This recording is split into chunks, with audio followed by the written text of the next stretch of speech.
Fais attention à ce que tu écoutes et fais attention à ce que tu écoutes à propos de Jésus. La femme qui avait des pertes de sang avait entendu parler de Jésus. Elle avait sûrement entendu qu'il guérissait tous les malades.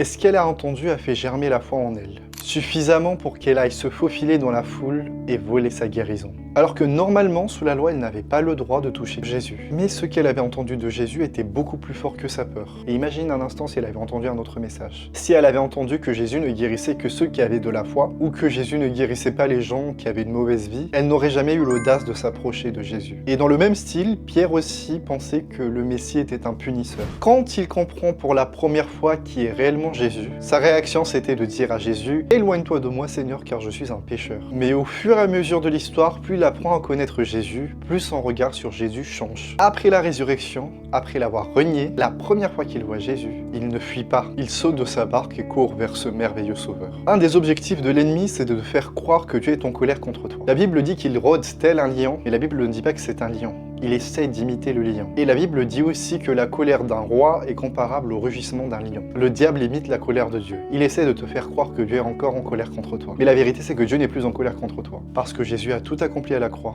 Parce que Jésus a porté tous tes péchés, tes malédictions, tes maladies et tes manquements. Pour que tu deviennes, en croyant en lui, un enfant de Dieu, aimé, juste, sans aucune condition. Par la seule foi en Jésus et ce qu'il a accompli pour toi à la croix, tu es devenu juste. Alors qu'est-ce que tu entends de Dieu aujourd'hui? Un être méchant qui te frappe à la moindre erreur, qui n'est pas vraiment amour et qui t'attend les bras croisés? Et je vais être honnête avec toi, dans la Bible, ce n'est pas le cas. Il n'est pas comme ça. N'oublie pas, la foi vient de ce qu'on entend et ce qu'on entend vient de la parole du Christ. Fais attention à ce que tu écoutes. Moi, je te recommande d'écouter des prédications qui mettent Jésus au centre. Son amour, sa grâce et sa puissance au centre. Pas toi, pas tes performances. Ce que tu entends détermine ta relation avec Dieu. Et ce que tu entends détermine ce que tu crois. Et ce que tu crois détermine tes actions. Alors il est temps d'entendre juste à propos de ton Papa Céleste. C'est tout pour aujourd'hui, abonne-toi pour ne rien rater.